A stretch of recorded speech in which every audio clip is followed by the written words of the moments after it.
My 5th grade year, my mom decided to move me to a whole new school district, making me leave behind everything and everyone that I once knew. I was used to people of different colors, races, and socioeconomic statuses. But you see, at my new school, they didn't have that. My new school is predominantly white. Wanting to fit into this new environment, I slowly began to adapt. I began to speak like them. However, I just couldn't seem to change my cultural identity. So one weekend, I asked my aunt to do my hair in cornrows, a hairstyle that made me feel like Beyonce. So that Saturday, I spent 8 hours getting my hair washed, blow dried, and finally braided. At the end, the wait was worth it. My edges were slick, and my braids were laid. I was so excited for Monday to come around so I could show off my new hairdo. So at recess, I was surrounded by my friends, showing off my new hairdo so proudly, until one of the older girls came up to me with a disgusted look on her face. She picked up one of my braids saying, "Tatiana, your hair looks like shoelaces. It's so ugly," causing all the girls around me to bust out into laughter.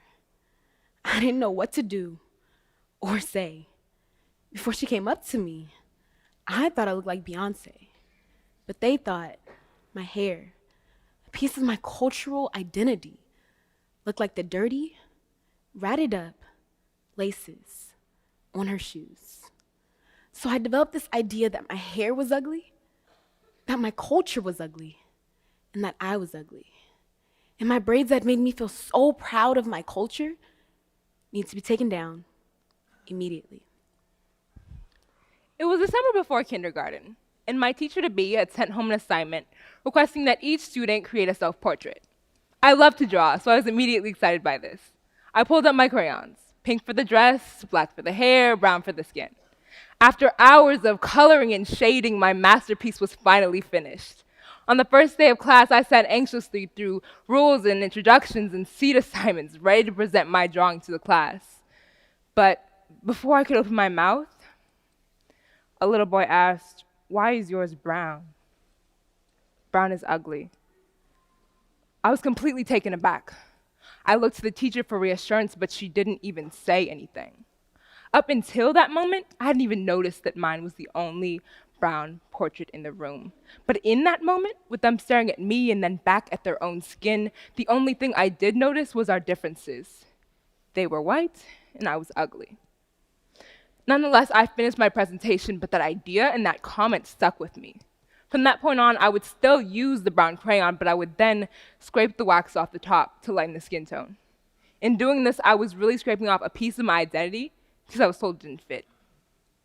This was the first time in my life that I can remember That I felt as if I had to strip away a piece of my authentic identity in order to conform. or adapt to the Eurocentric society around me.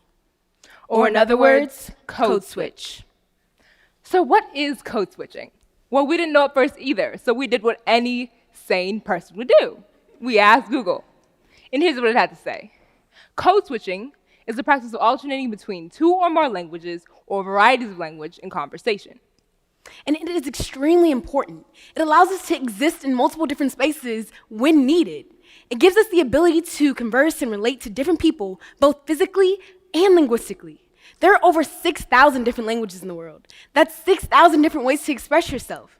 However, when code switching becomes the only way in which a person can exist, and sometimes the difference between life and death, it leads to the suppression of identity. Like how I would scrape the wax off the crayon. Or how I felt I need to take down my braids in order to fit in. You see, when you're a person of color, code switching is not always a choice, but a necessity for survival. When one type of identity is considered the norm and standard, we start to invalidate the nuances of personhood. We pull out our proper English when speaking to teachers, but when it's just the homies, hellos turn into what's goods, and how are yous turn into how you doings. We say y'all is improper, but you all is correct. We say sagging pants make it look like you're going to rob a bank, but belted ones make it look like you own the bank. We say a silk do-rag makes you look like a thug, but a silk tie is all right. We continue to push people into labeled boxes that they cannot escape until we, as a society, decide to become the liberators. But here's the thing. Code switching doesn't just refer to language. It can also refer to the way we perceive others' looks and actions. Code switching can be extremely detrimental when people feel like they have to suppress their cultural and physical identities, as presented in the extreme case of skin bleaching, an industry that affects billions of people all over the world.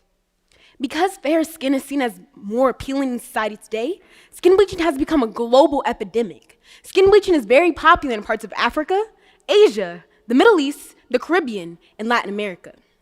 In the year 2012, India alone used 258 tons of skin lightening cream. By the year 2020, the industry is expected to be worth up to $23 billion. You may ask, why does this matter? It's not popular here in America. Well, let's bring in Google again.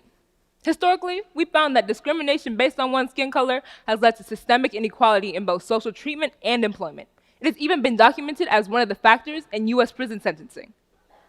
We continue to see things such as children being suspended from school for wearing their natural hair, people being fired from their jobs for simply refusing to cut their dreadlocks, the questioning of one's credibility due to their inability to speak proper English, all because of this idea that one identity is more superior than the rest.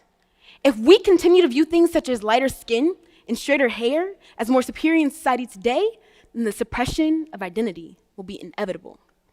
So how is now the time for change? For hope, to love ourselves for who we are? Well, for one, we can now change the color of our emoji skin. This may not seem like such a big deal, but representation, whether it be a tiny thumbs up on a screen or a woman with a hijab, can mean the world to someone. After all, it is their identity we're talking about here. Now is the time for change, because if not now, when? We have the media, one of the most powerful tools we can use to spread knowledge and understanding, in the palm of our hand. We can use this power to change the way we see ourselves and each other. We must be able to see the value in, yet look beyond the ways different people speak or act or dress for the betterment of our society. The ability to authentically express yourself through code switching is extremely beneficial when applied in the correct way. Barack Obama was the master of code switching. He is able to interact with different people of different races and cultural backgrounds while making that person feel more comfortable and without compromising his identity. Like he did here with Kevin Durant.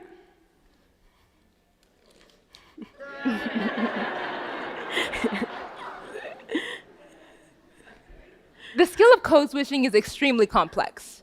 Too much can be detrimental, and too little makes it hard to survive. So how is it that we control the skill and use it to our advantage? Well, we've come up with the formula to crack this code. It's called the Central Processing Unit for Code Switching, or CPU. C, does this connect you to the person? P, are you being perceived in the way you want to be perceived? And U, are you staying true to your identity? No one should ever feel like they have to give up what makes them who they are in order to exist within society. We are living in times where social, political, and economic constructs are being questioned and challenged on a daily basis. So let us use this opportunity to question things such as the standard of professionalism, criminalization, and beauty, so that no kid ever feels like their melanin is not beautiful or their kinks and curls are not just as valid as straight hair. And boys and girls like us don't have to feel self-conscious when authentically expressing themselves. So the next time it comes time for you to give a class presentation, apply for a job, meet with your boo's parents, or if it ever comes time to meet with President Barack Obama, consider CPU. C, does this connect you to the person? P, are you being perceived the way you want to be perceived? And U, are you staying true to your identity? Thank you.